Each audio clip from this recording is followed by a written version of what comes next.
AI isn't Max Headroom anymore. I mean, it's a lot. Deep fakes are really, really good now. It's not Forrest Gump meeting John Kennedy. It's a lot better than it used to be.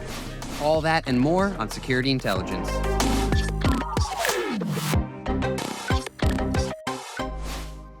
Hello and welcome to Security Intelligence, IBM's weekly cybersecurity podcast where we break down the most important stories in the field with the help of our panel of expert practitioners. I'm your host, Matt Kosinski. Today's stories: a post-mortem for Scattered Lapsus Hunters, AI-powered prompt lock ransomware is just a proof of concept, one phishing email leads to 20 compromised NPM packages, a new IBM X-Force analysis digs into the major threats facing OT and critical infrastructure. Business identity compromise scams give hackers legitimate jobs for illegitimate reasons. Plus, the story of an enterprising threat actor who, for some reason, installed Huntress EDR on their own device.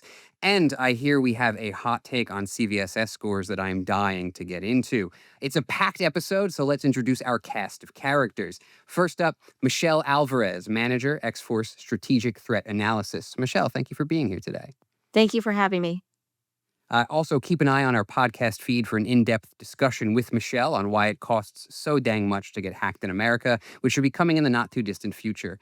We also have Sridhar Muppidi, IBM Fellow, CTO, IBM Security. Sridhar, thank you for being here. Thanks, Matt. Looking forward to the discussion. Sridhar also has a long-form interview coming down the pipeline. His is on the complexities of securing AI identities in the enterprise. And Dave Bales of X-Force Incident Command, one host of the Not the Situation Room podcast, and the only person I've heard make a Dick Dastardly reference in the year 2025. Dave, how you doing? I'm well. I'm a little jealous that I don't have a long-form interview coming up. You know, I was about to say, we got to figure out what yours is going to be, because, I mean, you can't be the only one, you know? Yeah, think about that in the background. All right, let's dive into our stories.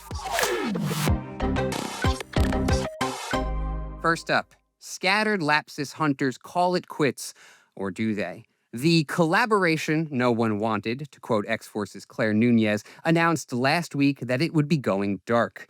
In a message posted to breach forums, they left open the possibility that more breaches will be attributed to them in the future, especially among airlines. But they said that these are breaches they already did. It's nothing new. They just haven't been discovered yet.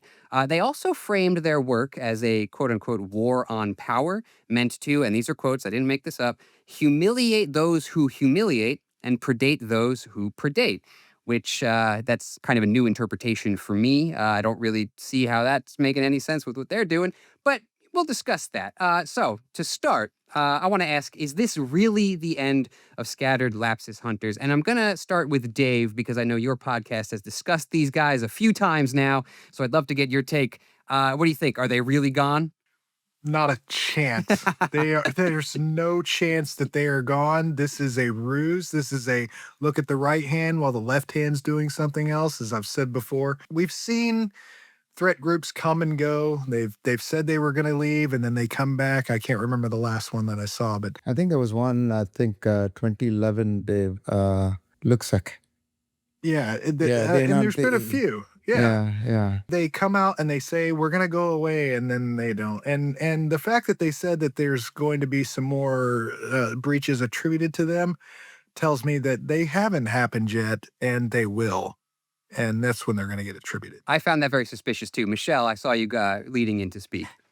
Well, I was just going to sort of anecdotally, I likened it to when my parents said they were retiring, and then 6 months to a year later, they're working again. It's like, well, we just spend all this money on your retirement party. What do you mean? But yeah, to Dave's point, I'm not going to disagree with him. I think I don't know if it's authentic, right? Because I've seen other researchers say that it's not, and bring up some really valid points as to why it isn't. And we've seen, historically speaking, these groups either, reform. I don't think they're going away. Yeah, I think I agree with both Michelle and Dave, right? I think the one thing, Matt, that you mentioned about the message of fighting the power, right? That seems more like a psychological justification, like Robin Hood type, right? Being able to go and justify what you're doing. Well, I guess whatever makes you sleep better at night, right? But I think I agree with Michelle that this is probably a ruse to go and deploy something bigger, better, different flavor. Yeah, I'm glad you brought up that war on power stuff, because that also just it boggled my mind. I mean, what's the point of that? I don't know. It's hard for me to see anything like righteous in what they're doing. So I'm just wondering what the point is in framing it like that. Any thoughts on that from the panel? Like why they would frame it that way? I spoke this morning with a couple of coworkers about the fact that this is a really easy way for them to kind of throw the law enforcement trail cold. It doesn't really work. It's like someone getting pulled over and saying, "I didn't do anything," and the officer saying, "Oh, well, I'm sorry, I made a mistake." It doesn't work. So yeah, the war on power, they want to declare war on those in power. I mean, is that the smartest move for an APT to announce to everyone? I don't think so. I think that they're actually probably going to go after smaller targets at first and then kind of ramp up from there. And that's why I don't think they're going to go away. I think they're actually going to be around for a while.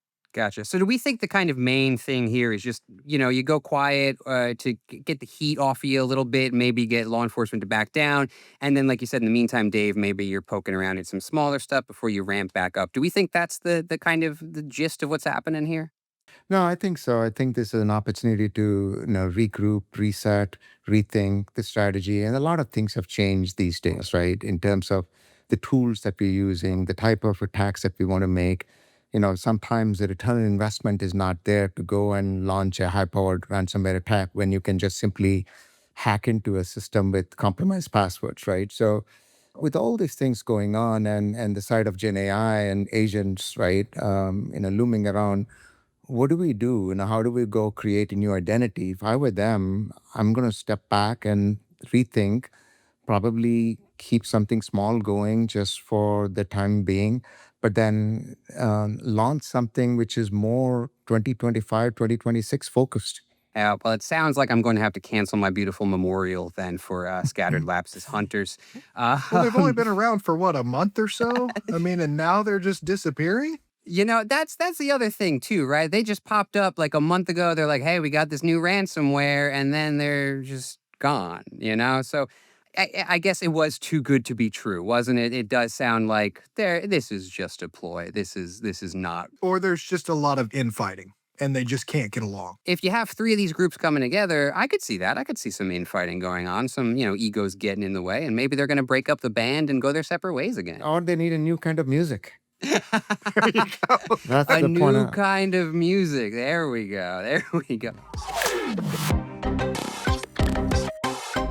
Let's move on to our next story then.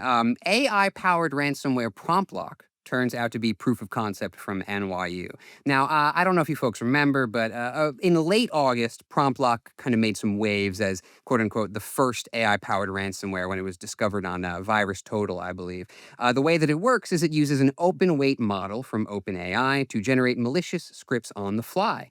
Last week, researchers from the NYU Tandon School of Engineering clarified that they created it as a proof of concept for what they call ransomware 3.0.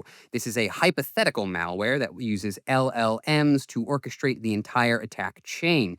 The researchers write, and this is a quote, "The system performs reconnaissance, payload generation, and personalized extortion in a closed-loop attack campaign without human involvement." Now, about a year ago, I wrote a story for IBM about AI malware. I wanted to see if it was a big deal, as if it was something we should be afraid of. I talked to a bunch of malware engineers at X-Force, and every single one of them said, it's not a thing. Don't worry about it. It's all overblown. But now I'm wondering, a year later, is it a thing? Is it something we need to worry about? And I'm going to throw it to Michelle first here, I think.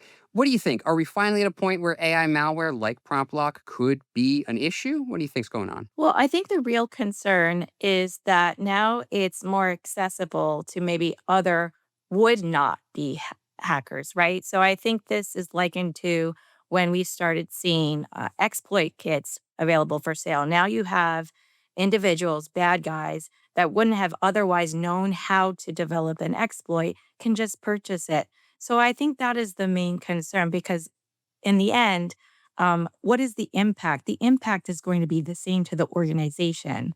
Sridhar, anything to add there? Yeah, I think, I mean, from a research perspective, can it be done? Absolutely. We've done it, right? We've done it in IBM.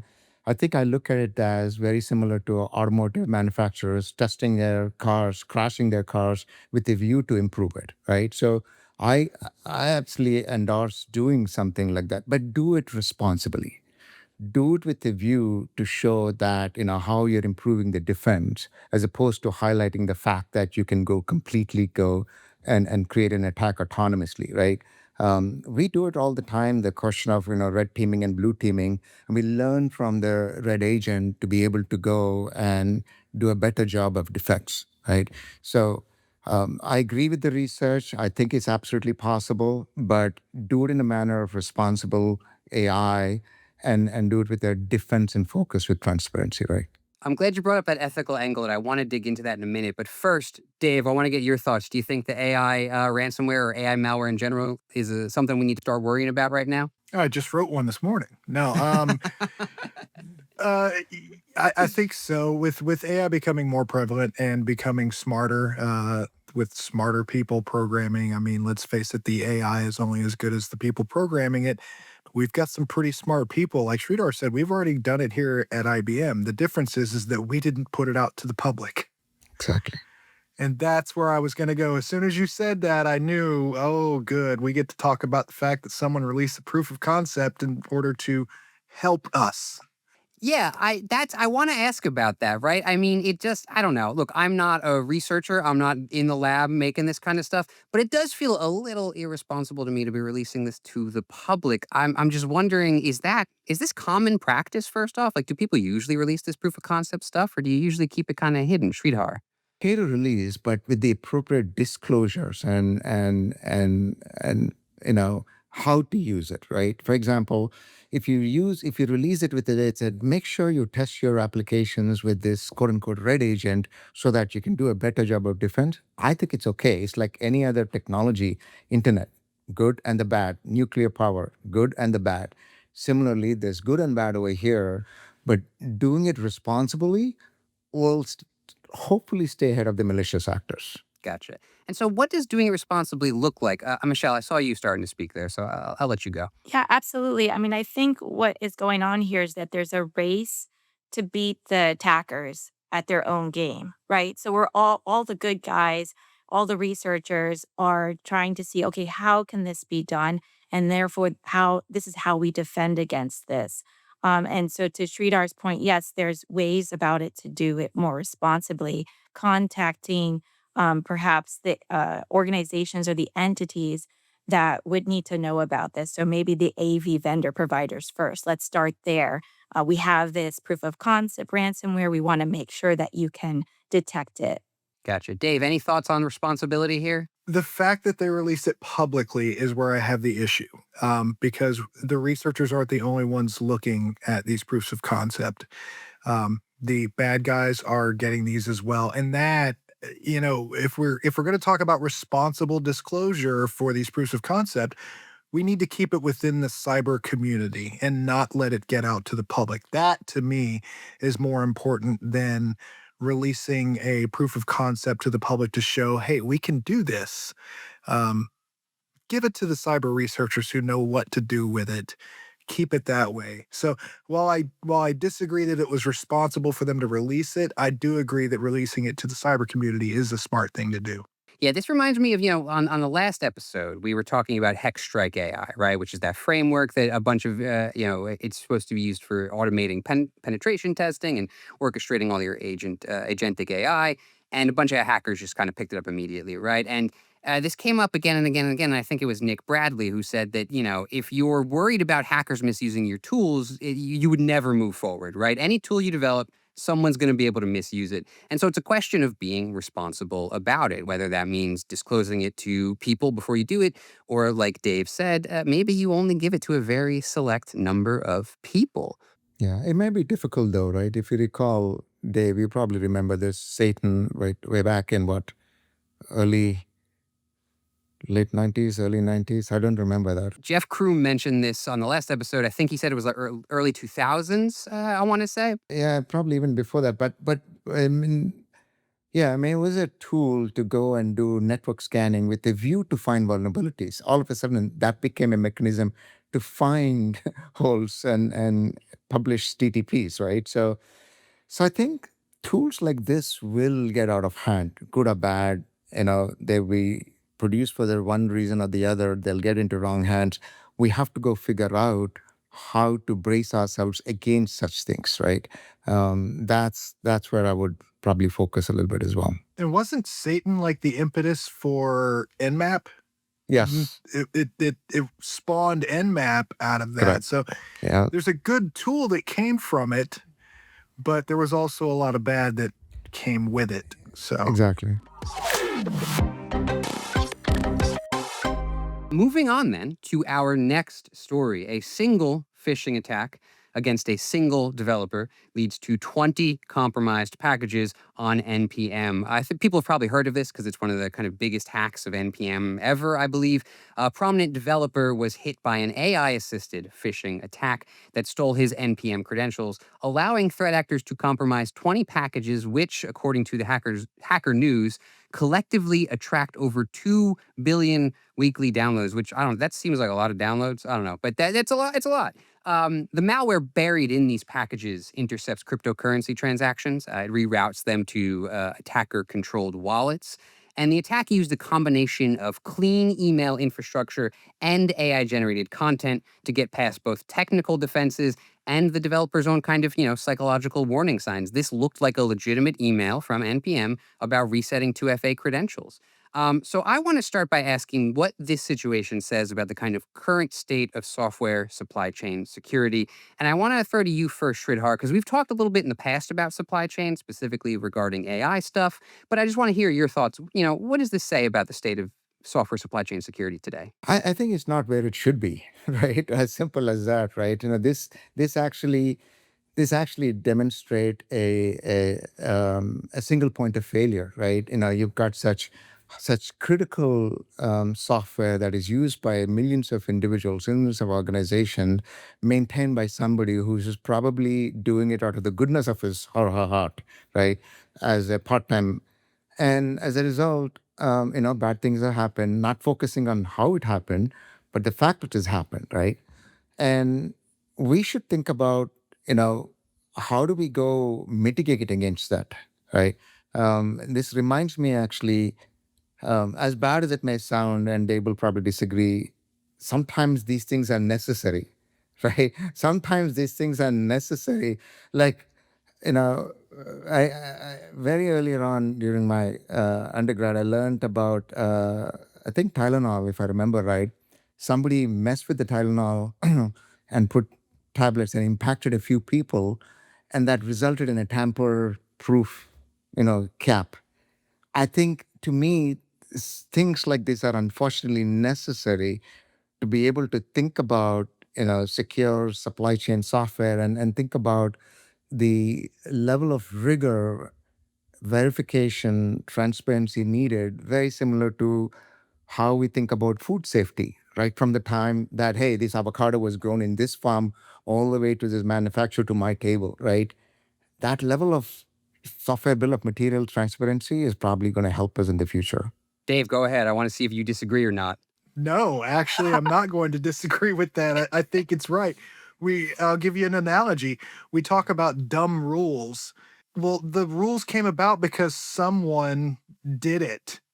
And sometimes we need uh these phishing attempts, yeah, these events to further security. And normally I would just play devil's advocate here and disagree just for fun, but seriously, I think it's actually a good thing when something bad happens but a good result comes from it. So I can't distree at all. It's like the little warning on the silica gel packet, right? That says "Do not eat." Somebody had to eat Someone it ate for that it. to get Yeah. there. Someone ate it. Michelle, any thoughts on your end on this? Yeah, I mean, I think the software compromises, it's just another flavor of third party compromise, right? And this is a huge issue for organizations because okay, I've got my perimeter, right? And I'm doing what I'm supposed to be doing, but oh, that third party that I do business with, they're not secure, right? And how many of those partners and contractors and other third party organizations are entities working with that you just have this massive attack surface. And then you couple that with the social engineering, like that is the biggest issue right now. Massive amount of trust between companies when you have third party companies working together. You have to trust who you're working with. Yes, and so what do you do about that, right? You have this, like you said, there's this massive attack surface. You got to have all this trust. But as you know, Sridhar, as you said, we have to find ways to secure that as much as we can. And you mentioned a little bit like a software bill of materials kind of thing. I wondered if you wanted to expand a little bit on that concept, right? I think it's very similar to what you said, right? Do not eat, right? It's being able to go and list exactly the genesis of what software package is coming from where, having the information in there, who touched it, to the level of transparency, so that we know if some changes are happening and they're anomalous in nature, then we understand the blast surface, right? That transparency is what I want to highlight out of that software bill of materials, rather than the how part, right? It's not so much that it was one phishing email. Yeah. And the shocker for me is that they're going after cryptocurrency. I've just never heard of that before, but Yeah, cryptocurrency scams. Who does that? what is that? Yeah. But yeah, it's not the how, it's the product of, the multiplication table that it comes from. So I think just having just a software bill of materials is not sufficient, right? Being able to have that continuous verification of the package, being able to look for anomaly detection, right? Coupled with the transparency of the software bill of materials will help the overall equation, right? There's no single silver bullet per se. And Michelle, you had mentioned the kind of social engineering angle of this thing, right? And I think that's another interesting kind of lesson from this whole situation is that, you have somebody who's a pretty savvy developer, someone who knows their way around this stuff. If they get the right message at the right time or the wrong message at the wrong time, depending on how you define that, what does this say kind of about the state of social engineering today, right? That like even somebody like this can get hit. Michelle, any thoughts on that? Yeah, I mean, we're all human. And I think if anyone in security says that they've never been duped, I would say that they're lying because I think we've all fallen for something. Dave's looking around, but I'm sure, look, think hard, think back. Even I'm Sridhar. not denying it. I have. Right. And IBM has gotten me twice. and and that's great, right? Because that's probably a testament to their training. So obviously, we always tout user education and training, and it seems very cliche, but it's true and it works. And it has to be adapted for the times. What are they actually doing? What are they leveraging? How are they getting in? And that needs to be sort of embedded into the training that an organization is doing. We're under so much pressure, right? And we have so many things going on. It's very easy to just act quickly without taking a minute. And I think what we have to do is just start every day with, okay, this is my baseline. This is what I'm going to do when I get an email, when I see a message, when I get a phone call. And that's hard to do because we have so many things going on. Right. We have to assume that these things are going to happen, right? We cannot assume that nobody's, that you can avoid phishing. You cannot assume that somebody's lost their password or iPad or whatever it is, done that. So to Michelle's point, yes, I have lost a laptop. Is Sridhar going to be the only one brave enough to admit? Is anybody else going to cop to it? No, I'm kidding. Go ahead. Getting back on point. Yeah, I think you have to assume that some of these things are going to be compromised, right? So the question is, how do I put controls around it so that you can assume some of this, right? So, and that's what I think. I mean, when you asked me the question, I was in two minds to answer it by saying, you know what, I'm glad it happened, but I stopped myself because sometimes it is time that something like this happened so that it becomes an awakening call. I think it's actually okay to say that, though, Yeah. that you're glad it happened because it's going to teach someone something. Yeah, honestly, it reminds me a lot of our previous conversation here about the prompt block stuff in the sense that, like, Yeah. sometimes someone's got to do something a little bad for something good to come out of it. You know what I mean? Yeah. We've got a new IBM X-Force analysis finds that OT and critical infrastructure face serious threats.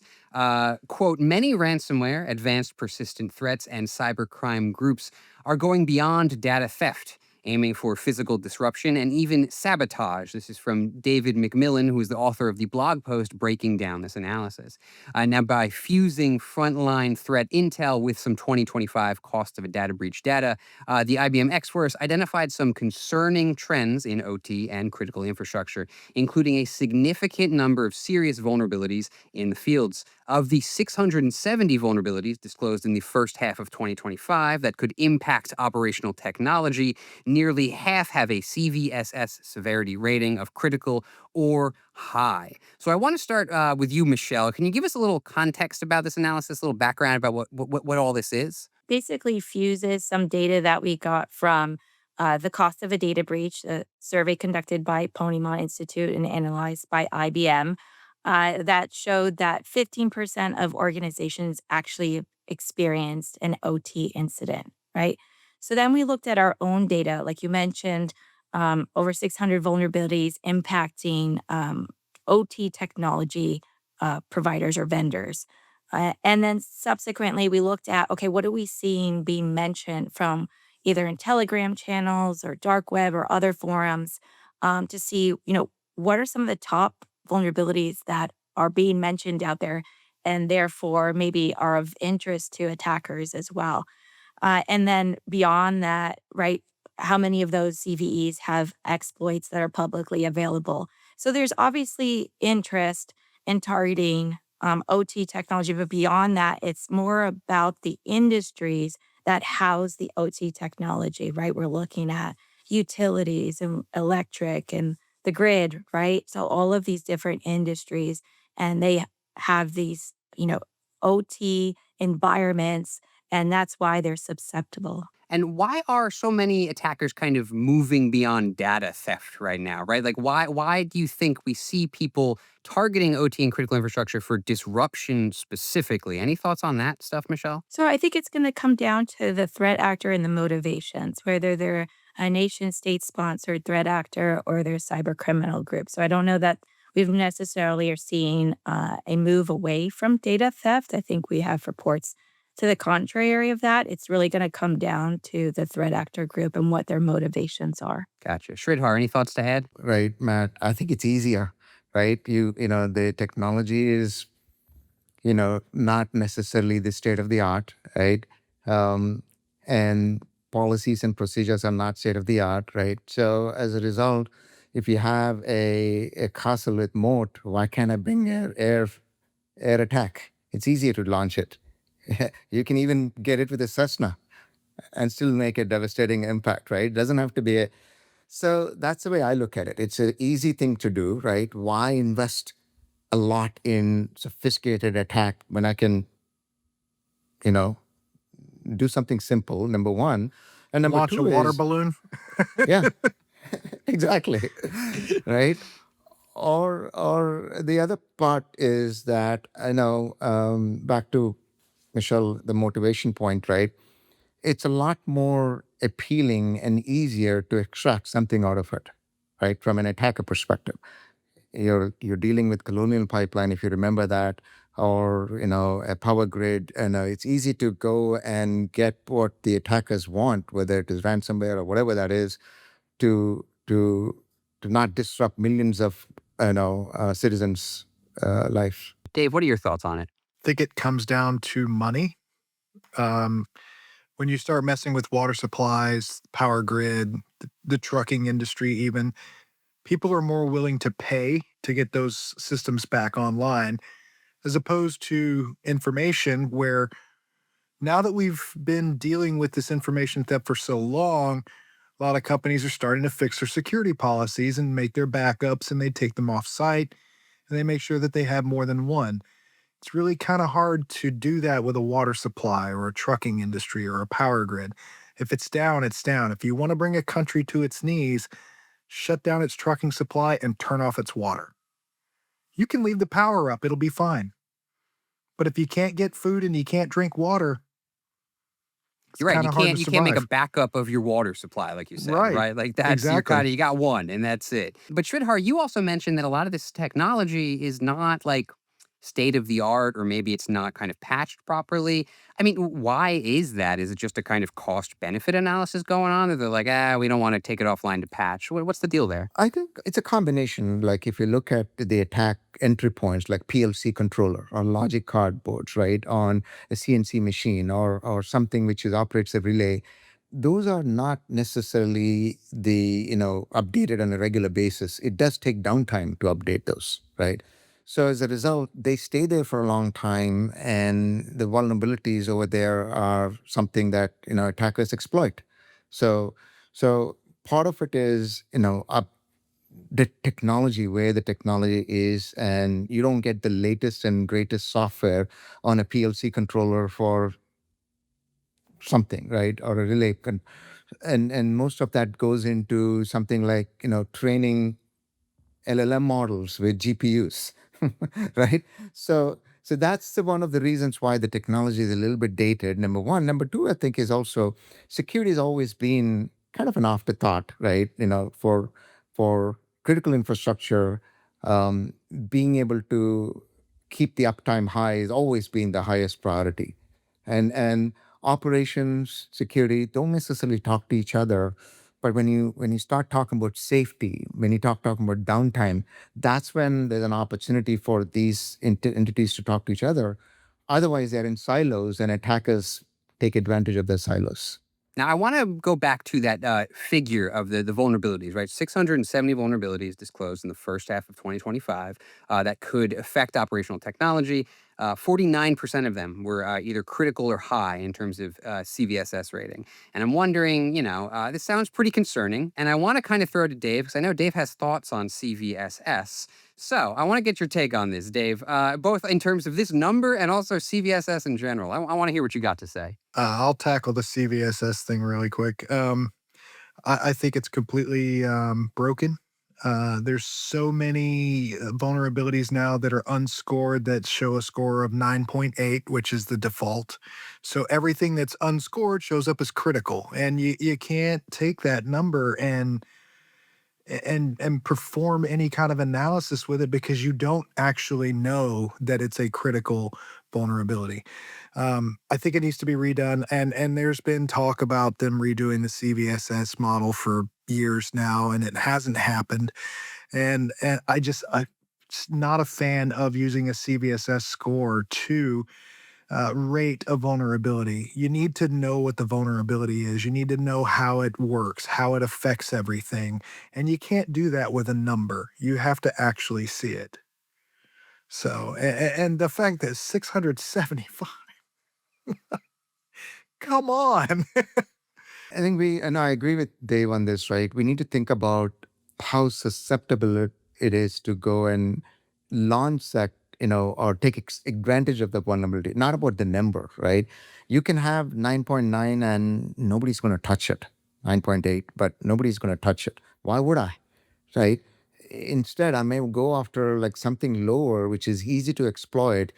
Instead, we should think about something like a weaponization score, like how easy or susceptible it is for to leverage or exploit that vulnerability and try to patch those, right? So 600 doesn't mean anything. Out of the 600, maybe the 20 may be easily exploitable. Patch those first. Michelle, you have any thoughts on whether CVSS score is worth it? If it's broken, what do you got? I don't know if I have any thoughts specifically on the CVSS scoring, but I would say that, yes, to Sridhar's point, if it's exploitable, or if there's public exploit available, right? Proof of concept or exploit it's already being exploited in the wild. We see reports of threat actors leveraging it. That should probably raise it, right? And obviously, if you don't have a particular technology in your environment, you're not going to worry about that. So maybe of those, there's a very small percentage that would be impacting you. So yeah, understanding what your assets are first and foremost, right? Because that's already a problem. Even though that's sort of part of uh, basic security is understanding your assets and asset management, and then knowing of those, if something goes down, that's going to have this ripple effect. I would say to issue a challenge to the viewers and the listeners, go and do some research and find out how many critical vulnerabilities are publicly exploited and how many of those mediums are actually exploited. I think you'll find that the numbers are surprising in that the mediums are more exploited than the criticals because there's just so much high profile visibility on the criticals. Like Sridhar said, those mediums can be way more dangerous than the criticals. I like this. This is our first listener viewer challenge. I expect some answers in the YouTube comments, okay? Business identity compromise is the hot new social engineering scam, or at least it's one of the hot new social engineering scams. In business identity compromise, also known as BIC or simply hiring fraud, attackers pose as legitimate workers applying for remote roles, often using AI tools to generate resumes, headshots, even voice and video, and of course, do the work they need to do to keep the job. These insider threats then use their access to sensitive company systems to wreak havoc, or they just draw a paycheck and use it to fund illegitimate activities. So I want to start by asking, what's up with this, the rise of BIC? Why do you think this kind of thing is taking off right now? Dave, I want to start with you. You got any thoughts on why BIC is getting popular right now? I think it started getting popular when the work from home became a really big thing. A lot of people didn't have an office to go into, so it was really hard to see those threat actors that actually got into these companies and maybe focus on what they were doing. You know, you see someone who, suspicious looking over there. What's he doing over there? When they're in their homes, there's nothing to look at. You can see their work. And if they're doing a good job at their job, if they're doing good work at their job, it's a little less suspicious if they're doing something over off to the side. So I think a lot of it has to do with the ease of work from home and not having to actually be physically present in a job. So hiring someone based off of an AI interview, probably pretty easy to do. That's how I got this job. No, Yeah, I was Right, going to say. Michelle? No comment. I was going to say, There's, how do we know? How do we I know think one of there's a- you there- isn't AI right now? You know, Right. I think there's a perfect storm over here, right? I think Dave is right. One is, of course, the work from home or remote, wherever, right? Remote workforce.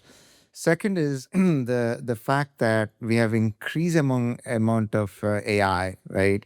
That we're relying on that quite a bit. Being able to go and scan for resumes, being able to validate a bunch of things. That's good and bad, right? And then the third piece is, we don't have the number of HR individuals doing the manual process. The HR is getting a lot of pressure in terms of saying, okay, we need 100 jobs, we need 1,000 jobs, we need X number of jobs in this 3 years. Do it yesterday. So it's a combination of remote, combination of the tools, and the combination of the fact that you've got accelerated hiring practices. To me, that is coming together into a perfect storm for for fraudsters to go and say, hey, why rob a bank when I can go get hired by one? I was just gonna say that AI isn't Max Headroom anymore. I mean, it's a lot. Deep fakes are really, really good now. Yeah. It's not Forrest Gump meeting John Kennedy. It's a lot better than it used to be. we got a Max Headroom reference this time. You know, I'm gonna count on you every time now. I'm counting on Every you for some time. obscure stuff to come up here, right? But Michelle, go ahead. Yeah, I mean, I think it's a fraud scam that we didn't have before. So it's like, okay, now we're all getting used to this, right? We're seeing reports. Maybe a lot of organizations, like to Dave's point about, now we're all, moving remotely ever more than we were before. So, within IBM, we're used to this global organization. But a lot of other organizations, maybe they start to expand their boundaries beyond their regional location, right? And so now we're hiring on, but we're not anticipating this type of where did this come from, right? You're not going to know unless you're in the cybersecurity industry. So I think it's like anything else, it's awareness, it's end user education. Hey, HR staff, this is what's coming, this is what's happening. We need to pay attention to this kind of stuff. So it's just a learning curve. Yeah, I wanted to ask about, what organizations can maybe do to start spotting more of this. And so it sounds like part of it is education, right? I guess you could also make everybody work in an office. It's pretty hard to be a scammer if you do that. But any other thoughts though on that, Sridhar? What do you got to say? I think it's a people, process, and technology, Michelle, right? To just add on to that, right? One is of course the technology, right? We do capture for stupid things that we shouldn't be doing, right? There's other things that you can do that, but we don't do liveness test for ghost employment, right? I think being able to go and apply technology to be able to go and there's a lot of technology these days to go and check for liveness test, be able to go and scan your driver's license, go here, go there. I mean, sorry to deviate, but I had to go. We had all plumbing fixtures and that are lifetime warranty, and when we called the support desk, they said, "Oh, go up, take a picture, go down, take a picture, send this." They want to make sure that it's in my home, right? We're doing that for plumbing fixtures. Why can't we do it for employment, right? So, second, of course, your point, Michelle, that I think education, right? Education is important. This absolutely is, and then the last piece is continuing to go monitor. I'm not saying that avoid breach the privacy aspects and things like that, but we gotta, like Dave said, hey, that person looks suspicious. What is that equivalent in a non-work environment, right? I think that's something that we have to think about as a mechanism to detect anomalies and stop it, right? So I think Schroeder hit the nail on the head. It's like having a kidnapping victim holding up a newspaper from the day. yeah. Yes, this is me. I promise.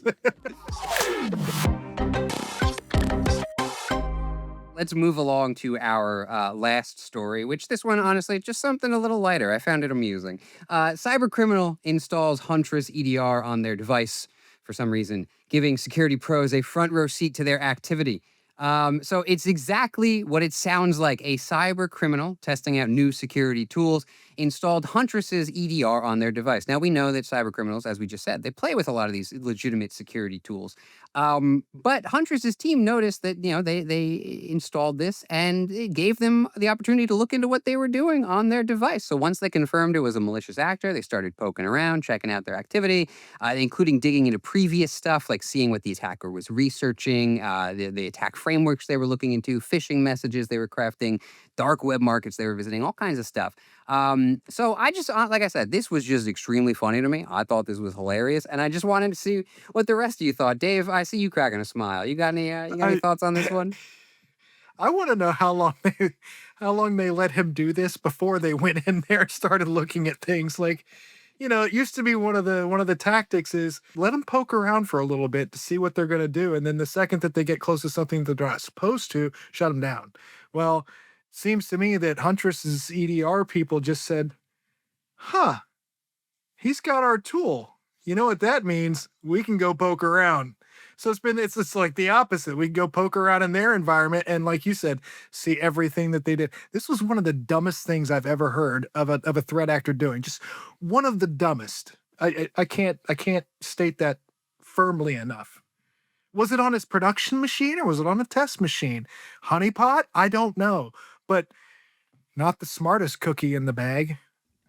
Well, I think I actually grounds the whole thing, right? The fact that even attackers can make mistakes. I think which is actually we have a chance, Dave. We have a chance right now, right?